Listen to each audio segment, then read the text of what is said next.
السلام علیکم ورحمۃ اللہ وبرکاتہ۔ اعوذ باللہ من الشیطان الرجیم، بسم اللہ الرحمن الرحیم۔ نحمدہ ونصلی علی رسولہ الکریم، اما بعد فاعوذ باللہ من الشیطان الرجیم، بسم اللہ الرحمن الرحیم۔ قال اللہ تبارک و تعالی فی القرآن المجید والفرقان الحمید، وما ارسلناک الا رحمۃ للعالمین، صدق اللہ مولانا العظیم، وبلغنا رسولہ النبی الامین المکین المتین الکریم، ونحن علی ذلک ما قال من الشاہدین والشاکرین والحمد للہ رب العالمین۔ بزرگوں، دوستوں اور عزیز بچوں، اس سے پہلے کہ میں کچھ عرض کروں اور آپ سنیے، آئیے ہمارا حصول برکت کے لیے بارگاہ رسالت مآب میں درود پاک پڑھیں۔ اللہم صلی وسلم علی سیدنا محمد، بارک وسلم وسلم علیک وعلی آلک واصحابک اجمعین۔ بزرگوں اور دوستوں، آپ تمامی حضرات کو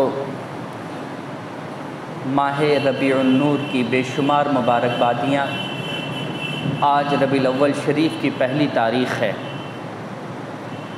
صرف اور صرف پٹنہ شہر میں ہی نہیں، ہندوستان میں ہی نہیں، بلکہ ساری دنیا میں آپ صلی اللہ علیہ وسلم کی آمد کا جشن منایا جاتا ہے، اور بہت بڑے پیمانے پر منایا جاتا ہے، اور ہونا بھی چاہیے۔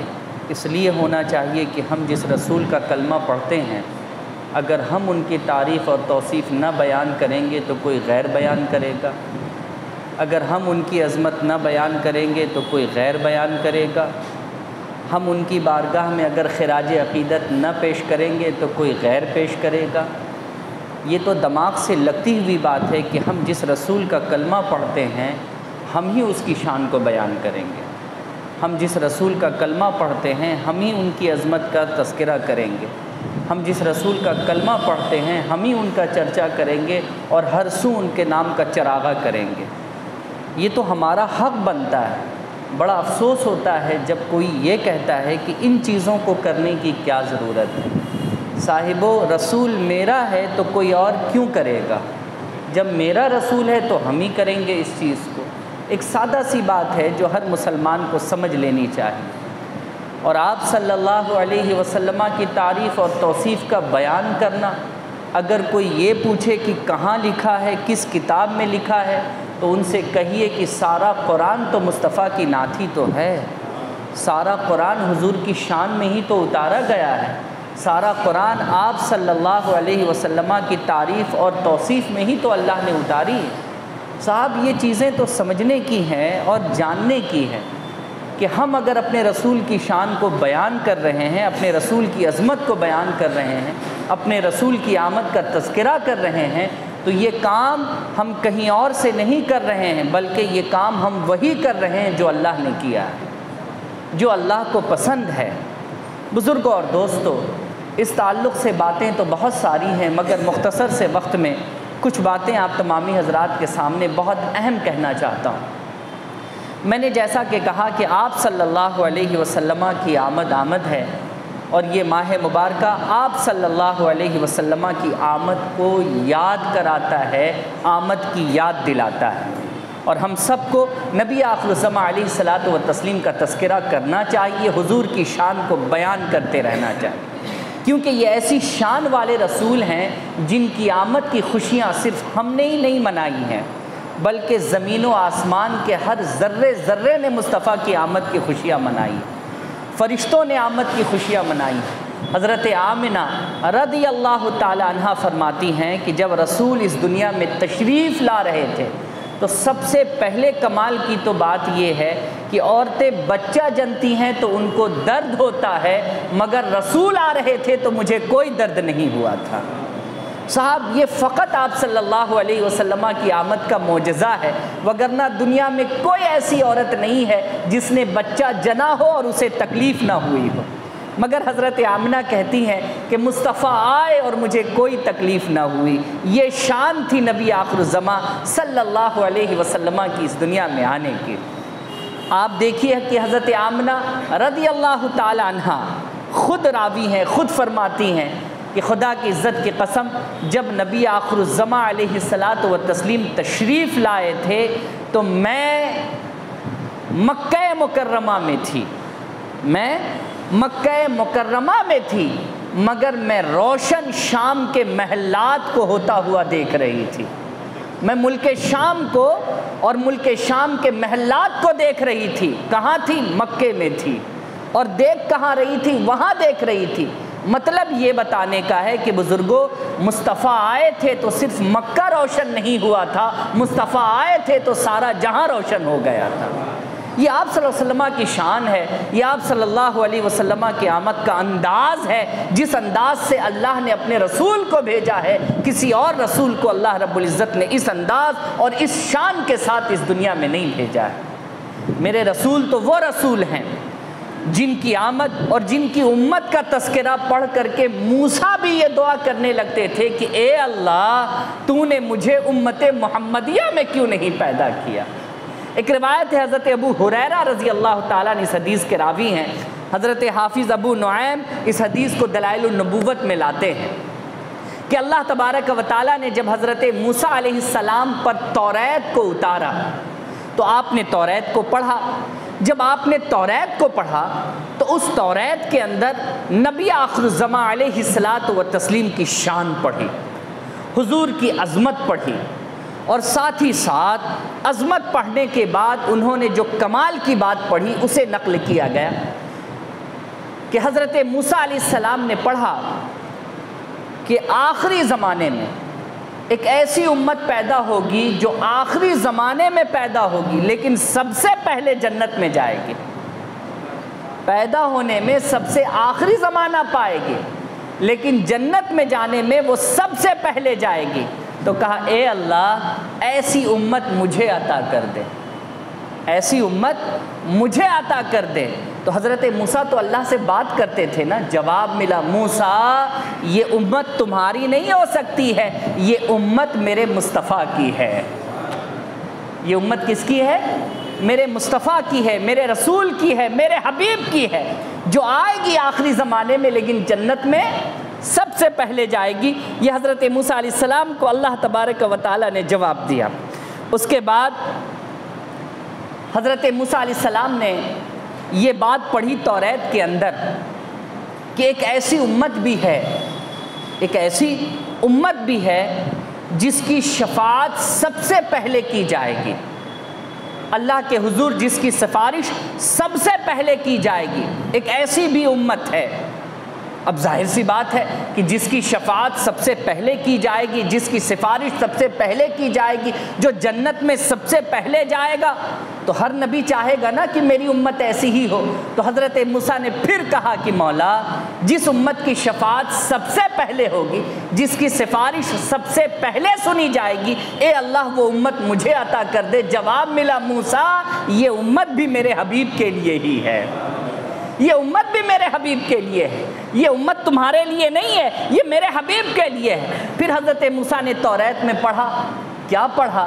کہ ایک امت ایسی بھی پیدا کی جائے گی، اللہ ایک ایسی امت کو بھی دنیا میں بھیجے گا جو امت دعا کرے گی اور اللہ سن لے گا، جو امت دعا کرے گی اللہ سن لے گا، فوری سن لے گا۔ تو حضرت موسیٰ نے کہا مولا کم سے کم یہ امت مجھے عطا کر دے۔ جواب ملتا ہے موسیٰ یہ بھی شان میرے مصطفیٰ کو ہی حاصل ہے، یہ شان کسی اور کو حاصل نہیں، یہ بھی شان میرے مصطفیٰ کو حاصل ہے، کسی اور کو حاصل نہیں ہے۔ یہ امت جناب محمد رسول اللہ صلی اللہ علیہ وسلم کو ہی دی جائیں گی۔ پھر حضرت موسیٰ نے پڑھا کہ ایک ایسی امت بھی ہے جو صدقہ کھائے گی مگر صدقہ کھانے پر ثواب پائے گی، صدقہ کھائے گی اور صدقہ کھانے پر بولیے نا ثواب پائے گی۔ بھئی اب تک تو یہ بات ذہن میں آتی ہے صدقہ دینے والا ثواب کا حقدار ہونا چاہیے نا جی، زکوٰۃ دینے والا ثواب کا حقدار ہونا چاہیے نا، لیکن یہ بڑے تعجب کی بات نہیں ہے کہ بھئی زکوٰۃ دینے والا بھی ثواب کا حقدار اور زکوٰۃ لینے والا بھی ثواب کا حقدار۔ صدقہ دینے والا بھی ثواب کا حقدار اور صدقہ لینے والا بھی ثواب کا حقدار. کہا مولا یہ امت مجھے عطا کر دے. جواب ملا نہ یہ امت بھی میرے مصطفیٰ کے جھولی میں ہی ڈالی جائے گی. اے موسیٰ یہ امت بھی تجھے نہیں ملنے والی ہے. پھر حضرت موسیٰ علیہ الصلوۃ والتسلیم نے پڑھا کہ بھئی ایک ایسی امت پیدا کی جائے گی جو نیکی کا ارادہ کرے گی اور اللہ رب العزت اس کے نام اعمال میں ایک نیکی لکھ دے گا, اور اگر وہ نیکی کر لے گی تو اس کے نام اعمال میں 10 نیکیاں لکھ دی جائے گی. کہا اے اللہ ایسی امت مجھے دے دینا. رب نے فرمایا نہیں موسیٰ, یہ امت بھی میرے مصطفیٰ کو ملنی ہے, یہ امت بھی میرے مصطفیٰ کو ملنی ہے, یہ امت تمہیں نہیں دی جا سکتی ہے. پھر حضرت موسیٰ نے آگے پڑھا کہ اگر کوئی گناہ کا ارادہ کرے تو اس وقت تک گناہ نہیں لکھا جائے گا جب تک کہ وہ گناہ نہ کر لے, اور اگر گناہ کر لے تو ایک ہی گناہ لکھا جائے گا. کہا مولا یہ امت مجھے دے دے. جواب ملا نہیں موسیٰ, یہ امت بھی جناب محمد رسول اللہ کو میں دینے والا ہوں.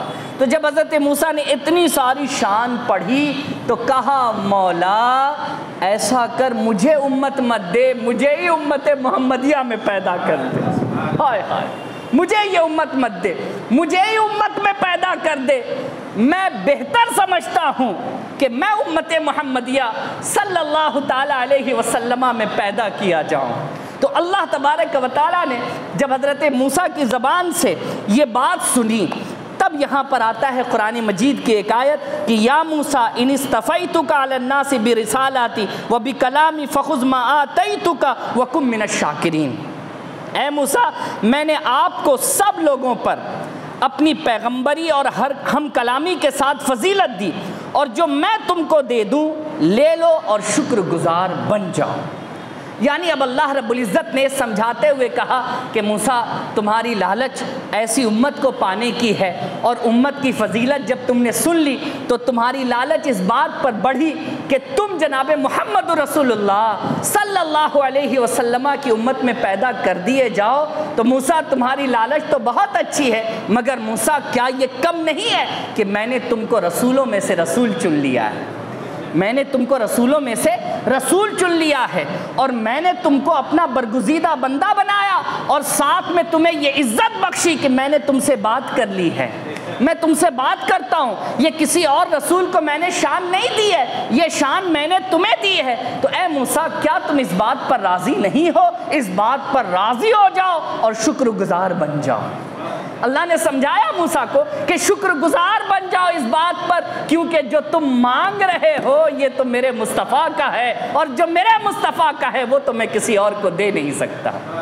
تمہارے لیے یہی عظمت, یہی شان, یہی بلندی کافی ہے موسیٰ. تو قرآن مجید کی آیت حضرت موسیٰ علیہ الصلوۃ والتسلیم کو اللہ تبارک و تعالیٰ نے تسلی دینے کے لیے اتاری, اور فرمایا موسیٰ کیا یہ کافی نہیں ہے کہ میں نے تمہیں رسولوں میں سے رسول چن لیا, اور میں نے تمہیں اپنے سے کلام کرنے والی شان بخش دی جو کسی رسول کو نہیں بخشی. تو موسیٰ جو میں نے تم کو دیا ہے اسے لے لو اور اسی بات پر میرا شکریہ ادا کرو.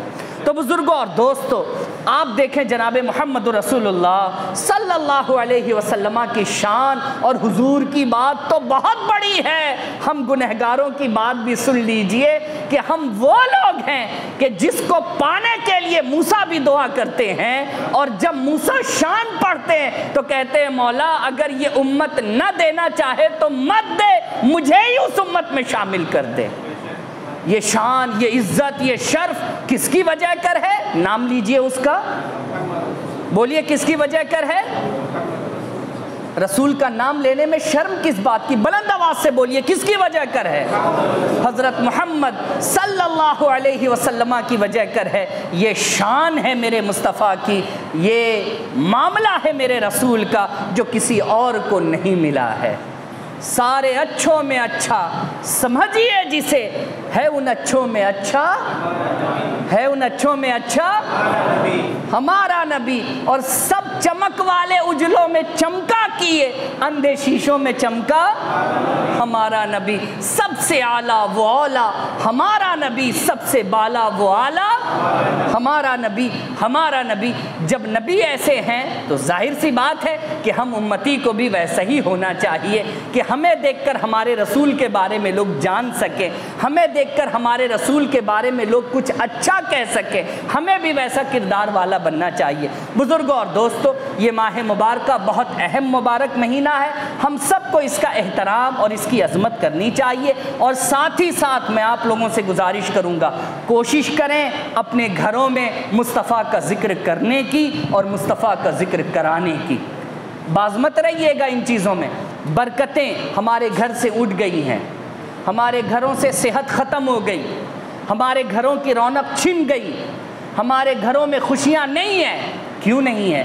کیونکہ ہمارا گھر اللہ اور اس کے رسول کے ذکر سے خالی ہو گیا ہے۔ موقع ہے، ربیع النور کا مہینہ ہے، میں کہوں گا کہ ہر مسلمان کو چاہیے، ہر امت محمدیہ کو چاہیے کہ اپنے رسول کا تذکرہ اپنے گھروں میں کرائے۔ کوئی بہت بڑے پیمانے پر ہزاروں ہزار خرچ کر کے کرانے کی ضرورت نہیں ہے، جتنی صلاحیت ہو اتنے ہی میں صحیح، لیکن کم سے کم مصطفیٰ کا ذکر ضرور کرائیے، اور اللہ رب العزت کے حضور اس بات کا واسطہ دیجئے کہ یا اللہ، جب تیرا رسول ایسی شان والا ہے، اس شان والے کا تذکرہ اگر ہم کر رہے ہیں تو اس شان والے کا تھوڑا سا صدقہ تو ہمیں عطا کر دے۔ موسیٰ نے کیا پڑھا کہ صدقہ کھا کر کے بھی ثواب پائے گا، تو ہم فخر کرتے ہیں اس بات پر کہ ہم جناب محمد رسول اللہ کا صدقہ کھاتے ہیں، اور ہم کھاتے رہیں گے، لوگوں کو مصطفیٰ کے نام کا صدقہ کھلاتے رہیں گے، تاکہ ہم بھی ثواب کا حقدار بنیں اور دوسروں کو بھی ثواب کا حقدار بنائیں۔ اللہ رب العزت ہماری دعا کو قبول فرمائے، اللہ رب العزت اس بیان کو قبول فرمائے، اور ہم لوگوں کو اللہ رب العزت اس پر عمل کرنے کی توفیق عطا فرمائے۔ آمین بجاہ سید المرسلین، وآخر دعوانا ان الحمد للہ رب العالمین۔ السلام علیکم ورحمۃ اللہ۔